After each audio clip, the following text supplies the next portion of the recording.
कहा जाता है कि चिकित्सा विज्ञान का भविष्य आ चुका है और बस उसे सही हाथों की तलाश है। और आज हमारे साथ एक ऐसी ही शख्सियत हैं जो अपनी रोबोटिक सटीकता से उस भविष्य को आज ही हकीकत बना रहे हैं। नमस्कार दोस्तों, मेरा नाम मयंक शुक्ला है। हमारे हेल्थ टॉक शो चैनल पे आपका स्वागत है। आज हम आपके साथ फिर से एक नया पॉडकास्ट लेके आए हैं। आज हमारे साथ मौजूद हैं डॉक्टर अमिताभ सिंह, एक ऐसे विजनरी यूरो ऑन्कोलॉजिस्ट जिनके हाथों ने 2000 से अधिक रोबोटिक सर्जरी को अंजाम दिया है, और वो भी ऐसे क्षेत्र में जहां पे 1 मिलीमीटर का अंतर भी किसी भी मरीज के भविष्य को बदल सकता है। और डॉक्टर सिंह ने मानवीय सूझबूझ और रोबोटिक तकनीक के बीच एक अद्भुत संतुलन बनाया है। डॉक्टर सर, आपका मैं स्वागत करता हूं। आपसे बात करना हमारे लिए बड़े सम्मान की बात है। सबसे पहले आपके बारे में थोड़ा सा जानना चाहेंगे आपसे कि आप किस तरह से यहाँ पे अभी पेशेंट के साथ में कार्य करते हैं और आपका नॉर्मल रूटीन कैसा रहता है। As usual my name is doctor Amitabh Singh. मैं यहाँ पे सीनियर कंसल्टेंट हूँ Rajiv Gandhi cancer institute Rohini branch में। मैं एक यूरो ऑन्कोलॉजिस्ट हूँ। So by training I am urologist, but later on I did fellowship in uro-oncology and now I am dedicated to uro-oncology care only. So मैं manage करता हूँ urology से related जितने भी कैंसर हैं, जैसे किडनी कैंसर है, प्रोस्टेट कैंसर है, पेशाब की थैली that means urinary bladder cancer है, टेस्टिकुलर ट्यूमर्स हैं, पेनाइल कैंसर है। सो मेल जेनेटो यूरिनरी सिस्टम से जितने भी जुड़े ऑर्गन्स हैं उनके जो कैंसर होते हैं मैं उनका ट्रीटमेंट यहाँ पर करता हूँ जी। हमारे पास यहाँ पर अत्याधुनिक सुविधाएं हैं इस हॉस्पिटल में, जैसे कि हमारे पास रोबोट भी हैं, जितने भी न्यूअर डायग्नोस्टिक मोडालिटीज जैसे सीटी, MRI, PET scan, even different type of PET scan जैसे कि FDG PET scan, पीएसमे PET scan. हमारी पैथोलॉजी बहुत यहाँ की एडवांस है। हमारे यहाँ पर अपनी खुद की मॉलिक्यूलर लैब है, टिश्यू बैंक है। तो ये हॉस्पिटल में हमारे पास हर तरह की कैंसर से जुड़ी हुई सुविधाएं हैं, इसलिए हम बहुत अच्छे से मरीजों का ध्यान रख पाते हैं और उनका इलाज कर पाते हैं जी। ये बहुत ही अच्छा लगा ये जान के कि हाँ, यहाँ पे अगर किसी भी तरह का कोई मरीज आता है तो पूरे चांसेस हैं कि वो पूरी तरह से स्वस्थ होके ही वापस जाएगा जी। तो मैं एक तरह से कह सकता हूँ कि चूंकि यहाँ पर सारी सुविधाएं अंडर वन रूफ हैं जी, तो एक बार अगर कोई पेशेंट आता है तो उसको किसी भी चीज के लिए बाहर जाने की जरूरत नहीं पड़ती है, भटकने की जरूरत नहीं पड़ती है। तो हर तरह की जितनी भी ट्रीटमेंट रिलेटेड फैसिलिटीज हैं, surgery, chemotherapy, radiation, molecular diagnosis, nuclear medicine related therapy, सारी यहाँ पर अवेलेबल है। बहुत बहुत बढ़िया, बहुत अच्छा लगा ये जान के। सर, जैसा कि आप जानते हैं हमारे पास कुछ सवाल होते हैं जो हम खुद से ढूंढते हैं और कुछ हमारे पास ऐसे सवाल होते हैं जो हमसे लोगों ने पूछे होते हैं जी। तो जैसा कि आपके बारे में हमें पता है कि आप एक रोबोटिक सर्जन भी हैं, तो आज हम कुछ उसी से रिलेटेड सवाल लेके आए हैं आपके पास में, क्योंकि रोबोटिक सर्जरी को लेके अभी भी हमारे समाज में लोगों में बहुत सारे मिथ हैं, भ्रम हैं। जैसा कि कई बार ऐसा होता है कि हाँ, लोगों को लगता है क्या रोबोट खुद ही सर्जरी कर रहा है, डॉक्टर का उसमें कोई हाथ है, और वो कितना सुरक्षित होता है, और सबसे अहम चीज कि वह कितना किफायती होता है। क्योंकि कई बार अक्सर ऐसा होता है कि जो मरीज होते हैं वो सस्ती चीजों की वजह से पैसे कम खर्च करने के लिए एक लंबे प्रोसेस को चुन लेते हैं। तो इसीलिए आज कुछ सवाल हैं जो हम आपसे जानेंगे और उसके बारे में बात करेंगे। बिल्कुल। किडनी या प्रोस्टेट स्वास्थ्य के मामले में ऐसे कौन से मुख्य 3 खतरे हैं जिन्हें एक आम इंसान को कभी नजरअंदाज नहीं करना चाहिए? ऐसे कौन से संकेत होते हैं? बहुत अच्छा सवाल है। ये समझना सबसे पहले बहुत जरूरी है कि प्रोस्टेट कैंसर सबसे ज्यादा होने वाला कैंसर है जी, और प्रोस्टेट केवल आदमियों में ही पाया जाता है, औरतों में नहीं पाया जाता। ये भी समझना बहुत जरूरी है, इसलिए आदमियों को खास तौर से इस पे ध्यान देने की जरूरत है। दूसरा, किडनी कैंसर से ये देखा गया है कि हाल के विगत वर्षों में, रिसेंट ईयर्स में, किडनी कैंसर का भी इंसिडेंस बहुत तेजी से बढ़ा है। ना कि केवल मेट्रोपॉलिटन सिटीज में, गाँव और देहातों में भी उसका इंसिडेंस बढ़ा है जी। इसके कई कारण हैं, वो मैं बाद में आऊंगा बताऊंगा। तो सबसे पहले हम आते हैं कि 3 प्रमुख जो लक्षण हैं इन दोनों कैंसर के, वो क्या हो सकते हैं और जिसको हमें नजरअंदाज नहीं करना चाहिए, निगलेक्ट नहीं करना चाहिए। तो सबसे पहले मैं किडनी कैंसर से शुरू करूंगा। तो किडनी कैंसर में क्या है कि 3 सिम्टम्स का एक सिंड्रोम होता है। वो अगर पाया जाता है तो हमें बिल्कुल भी नजरअंदाज नहीं करना चाहिए। मतलब वो तीनों सिम्टम एक साथ अगर हैं तो, जैसे पेट में कोई गांठ महसूस दे रही है, खासतौर से आपके पेट के ऊपरी हिस्से में, बगल की तरफ, साइड की तरफ, अगर आपको कभी छूते समय, जैसे नहाते समय या कुछ भी ऐसी दैनिक दिनचर्या करते समय आपको अगर लगता है कि पेट में आपके कुछ गांठ है, तो उसको नजरअंदाज नहीं करना चाहिए, नेग्लेक्ट नहीं करना चाहिए। अगर आपको उसके साथ दर्द भी बना हुआ है वहीं पर, और अगर आपको यूरिन में ब्लड आता है, पेशाब में खून आता है, तो ये 3 सिम्टम ऐसे हैं जो ये शो करते हैं कि आपको बहुत ज्यादा प्रोबेबिलिटी है कि किडनी का ट्यूमर है और जो एडवांस स्टेज में लगभग पहुंचने वाला है।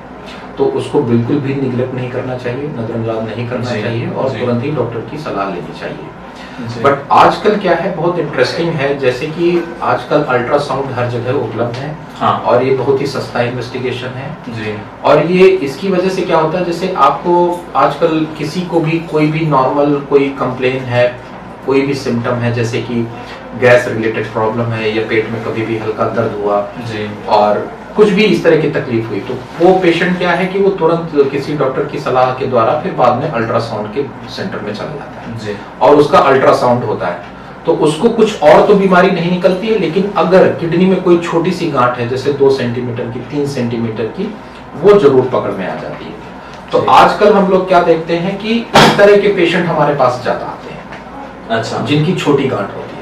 और ये बहुत अच्छा होता है क्योंकि उस कंडीशन में हम किडनी को बचा भी सकते हैं, केवल हमें ट्यूमर निकालने की जरूरत होती है और किडनी हम बचा भी सकते हैं। उनका इलाज करना आसान होता है और पेशेंट की लाइफ भी बहुत अच्छी रहती है जी। तो अगर हम किडनी कैंसर के पेशेंट्स को देखें तो 2 तरह के पेशेंट हमारे पास आते हैं। एक जो बहुत अर्ली स्टेज में होते हैं, जिनको कैंसर की वजह से कोई प्रॉब्लम नहीं, बात करेंगे तो ना केवल आप यूरोलॉजी कैंसर के लिए बल्कि हर तरह के कैंसर के लिए डाइट आपकी बहुत अच्छी होनी चाहिए।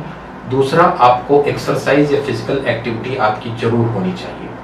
तो कहने का मतलब यह है कि सेडेंटरी जो लाइफ स्टाइल है उसको हमें बाय बाय बोलना चाहिए, और जो एक्टिव लाइफ स्टाइल है, जो जिसमें आप हमेशा एक्टिव रहते हैं, कुछ ना कुछ करते रहते हैं, फिजिकल एक्सरसाइज है या किसी तरह की और एक्टिविटी है, आप उसको वेलकम करिए और उसको एक्सेप्ट करिए और उसको करिए, रूटीनली करिए। ये बहुत ही जरूरी चीज बताई सर आपने। जैसा कि आप सभी लोग जानते हैं, आज के परिवेश में, आज के बदलते परिवेश में लोग फास्ट फूड की तरफ ज्यादा प्रभावित होते हैं। हाँ, वो स्वादिष्ट ज्यादा होते हैं, लेकिन हमें स्वास्थ्य को अगर देखना है तो हमें थोड़ा उन सबसे दूरी बना के रखनी होगी। और जैसा कि सर ने बताया, रिफाइंड ऑयल बहुत ही घातक होता है आपकी सेहत के लिए। और ये सिर्फ कैंसर नहीं, रिफाइंड ऑयल की वजह से बहुत तरह की बीमारियां होती हैं जो आप लोग खुद भी जानते हैं। तो कोशिश करें कि योगा करना शुरू करें। अगर आप कहीं बाहर पार्क में नहीं जा सकते तो आप अपने घर पे, अपनी छत पे, अपने बगीचे में या कहीं पे भी थोड़ा सा टाइम निकाल के आधे घंटे से शुरुआत करिए। करते करते आपको खुद ही आपके जीवन में परिवर्तन महसूस होगा। तो सर, चलते हैं अपने अगले सवाल की तरफ। आज के समय में जैसे कि आप एक रोबोटिक सर्जन हैं, तो रोबोटिक सर्जरी को लेके बहुत सारे मिथ होते हैं, तो ये सवाल हमारा उसी से रिलेटेड। ये बहुत अच्छा सवाल है। ये कई पेशेंट्स ये सवाल पूछते हैं, तो जब भी हम उनको अगर हम बताते हैं कि हम ये सर्जरी आपकी रोबोट के द्वारा भी कर सकते हैं जी। वैसे मैं रोबोटिक सर्जरी के साथ ओपन सर्जरी भी करता हूँ, लैब सर्जरी भी करता हूँ, रोबोटिक सर्जरी भी करता हूँ। हर सर्जरी का अपना अलग इम्पोर्टेंस है। तो पेशेंट अक्सर ये सवाल पूछते हैं रोबोटिक के लिए कि क्या, इनफैक्ट वो डरते हैं कि शायद रोबोट ही सब कुछ इंडिपेंडेंटली करेगा, अगर कुछ गलत हो गया, मान लीजिए चूंकि इंस्ट्रूमेंट है, रोबोट है, कुछ भी हो गया तो फिर मेरे साथ क्या होगा। तो हम उनको समझाते हैं कि ये रोबोटिक सर्जरी कंप्लीटली इंडिपेंडेंट नहीं होती, टोटली उसमें रोबोट हमारे अंडर कंट्रोल में रहता है जी। तो इसके लिए एक बहुत अच्छा टर्म यूज होता है हर जगह साइंटिफिक पेपर में, मास्टर एंड स्लेव टेक्नोलॉजी जी। तो सर्जन मास्टर होता है और जो रोबोट है वो हमारा स्लेव होता है जी। और तो इसमें क्या होता है, जो रोबोट होता है उसके 2 बड़े इंपॉर्टेंट इंस्ट्रूमेंट होते हैं, बल्कि 3 इंपॉर्टेंट पार्ट होते हैं। एक पार्ट होता है जिसपे सर्जन बैठता है, जिसको सर्जन कंसोल बोलते हैं। दूसरा, एक पेशेंट कार्ड होती है जो पेशेंट पर रहती है। तीसरा, एक वीडियो कार्ड होती है जिसमें वो मॉनिटर लगे होते हैं, जिसमें हम सारी पिक्चर्स देखते हैं कैमरे की। तो अब जो सर्जन कंसोल पे जो सर्जन बैठता है वो जॉयस्टिक पे जो मूवमेंट करता है वो ही movement exactly robot patient card पे रिप्लिकेट करता है अपने इंस्ट्रूमेंट के द्वारा। आपके कहने का मतलब है कि वो काम करते आप ही हैं, करते हम ही हैं, बस हाथ किसी और का होता है। हाथ रोबोटिक इंस्ट्रूमेंट का होता है, और वो इसलिए बहुत इंपॉर्टेंट है, वो इतना अच्छा टेक्नोलॉजी है कि वो जो इंस्ट्रूमेंट का टिप होता है, जो इंस्ट्रूमेंट का टिप होता है वो लगभग इतना छोटा होता होगा 1 सेंटीमीटर या ऑलमोस्ट 1 सेंटीमीटर टू 2 सेंटीमीटर, लेकिन वो सेम वही मूवमेंट कर सकता है जो हमारी रिस्ट कर सकती है। जो हमारा हाथ मूवमेंट, जितने भी तरह के हमारे हाथ मूवमेंट कर सकता है जी। वो सेम मूवमेंट वो रोबोट का जो इंस्ट्रूमेंट होता है उसका टिप अंदर रिप्लिकेट कर सकता है। सो यही एडवांटेज है रोबोट का लैब के कंपैरिजन में। लैब में सारे तरह के मूवमेंट नहीं होते लैब इंस्ट्रूमेंट के, तो इसलिए हमारे पास कुछ रिस्ट्रिक्शंस रहती हैं। बट रोबोटिक सर्जरी में सारे तरह के मूवमेंट हो सकते हैं, तो इसलिए हमारे पास कोई रिस्ट्रिक्शन नहीं रहती है। तो मैं अपने पेशेंट्स को ये बोलता हूँ जब भी कोई इस तरह का उनके पास क्वेश्चन रहता है कि आखिर रोबोट का एडवांटेज क्या है, मैं रोबोटिक सर्जरी क्यों कर रहा हूँ, तो मैं उनको ये एडवांटेज बताता हूँ कि आप ऐसे समझो कि जो भी फायदे ओपन सर्जरी के हैं और जो लैब सर्जरी के, वो सारे फायदे आपको रोबोटिक सर्जरी में मिलते हैं। जैसे लैब की सर्जरी में छोटे इंसिजन होते हैं, ब्लड लॉस कम होता है, छोटा इंसिजन होता है इसलिए पेन भी कम होता है, रिकवरी फास्ट होती है, तो ये सारे एडवांटेज आपको रोबोट में मिलते हैं। वैसे ही जैसे ओपन सर्जरी में हमारा हाथ ऑपरेट करता है तो बेटर कंट्रोल रहता है, सब चीजें हम छू सकते हैं, अच्छे से मैनिपुलेट कर सकते हैं, डिफिकल्ट जो भी डायसेक्शंस होते हैं वो भी हम सब कर सकते हैं, तो एग्जैक्टली वही सारी चीजें हम रोबोट से कर सकते हैं जो लैब से नहीं कर सकते। तो रोबोटिक की ब्यूटी ये है रोबोटिक सर्जरी की कि वो जो सारी अच्छाइयां हैं लैब की और ओपन सर्जरी की, उन सबको कंबाइन करके पेशेंट को एडवांटेज देता है। जी, आपके कहने का मतलब ये है कि सभी लोग ये जान लें कि रोबोटिक सर्जरी पूरी तरह से सुरक्षित है, पूरी तरह से सही है, और इसको करवाने में किसी भी तरह का कोई खतरा नहीं होता है। और अब तक पूरे वर्ल्ड में ये 2000 के पहले से रोबोटिक सर्जरी हो रही है जी। पहले यूएसए में थी, फिर यूरोप में शुरू हुई, फिर अब इंडिया में शुरू हुई है। इंडिया में 2000 से शुरू हुई सर्जरी रोबोटिक होना, अब तक मोर देन 1000 सर्जरी हो चुकी है जी। बट सेफ्टी रिलेटेड ऐसा कोई मेजर कंसर्न नहीं है, बहुत ही सेफ है, बहुत अच्छे आउटकम है, पेशेंट की रिकवरी बहुत फास्ट होती है, ब्लड लॉस कम होता है, पेन बहुत कम होता है compare to the open surgery. बहुत ही अच्छी बात है कि मैं ये कहूंगा कि एक रिमार्केबल अचीवमेंट है ये सर्जिकल फील्ड में पेशेंट्स की बेनिफिट के लिए जी। बहुत ही अच्छा लगा ये जान के कि हाँ आज के समय में इतनी आधुनिक तकनीक आ चुकी हैं कि आपको दर्द कम हो, आपको समय कम लगे, इसके लिए इस तरह की भी तकनीकी इजाफे किए जा रहे हैं। तो आप लोग बिल्कुल सुरक्षित रहेंगे, बिल्कुल भी घबराएं नहीं रोबोटिक सर्जरी करवाने से।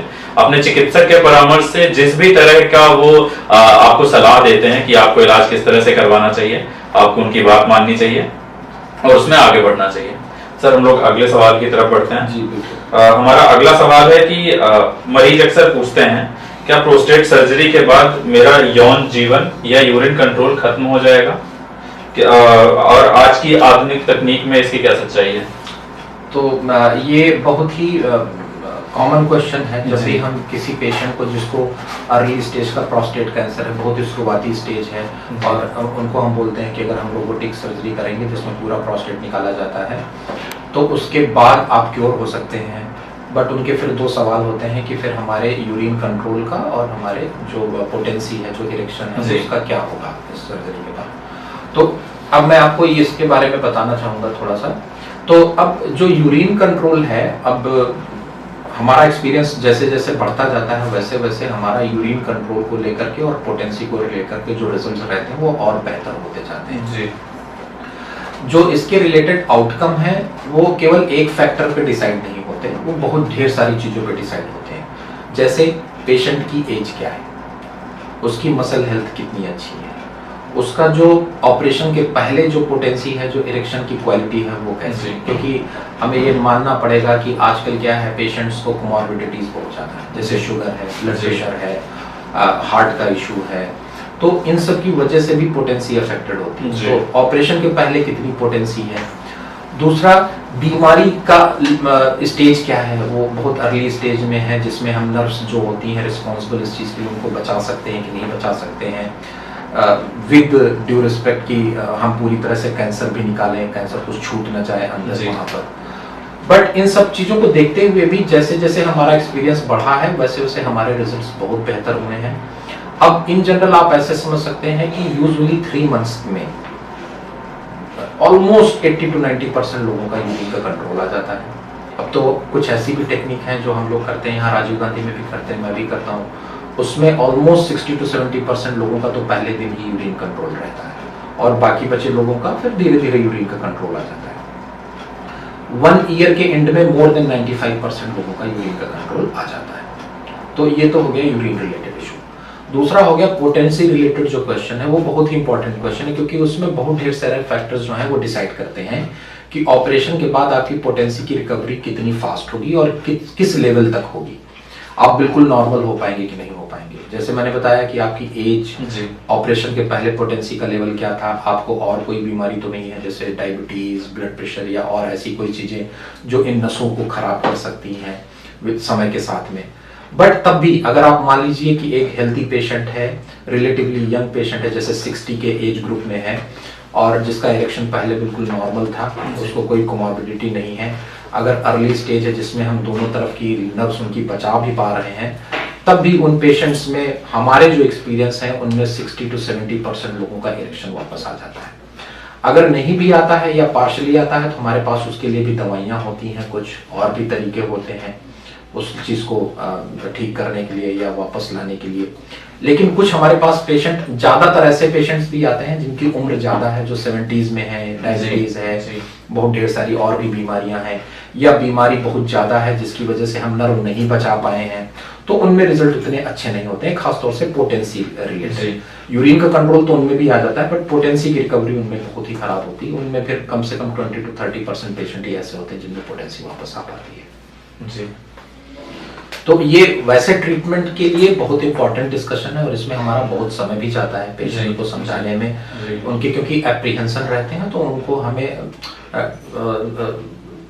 एड्रेस करना पड़ता है, क्योंकि मेंटली जब तक सेटिस्फाइड नहीं होता है पेशेंट तो फिर आउटकम ऑपरेशन के बाद भी उतने अच्छे नहीं होते। जी बिल्कुल बिल्कुल, कहने का मतलब यही है कि जैसा कि सर ने बताया सारी चीजों को, हर एक पहलू को एकदम अच्छे से एक्सप्लेन किया है सर ने।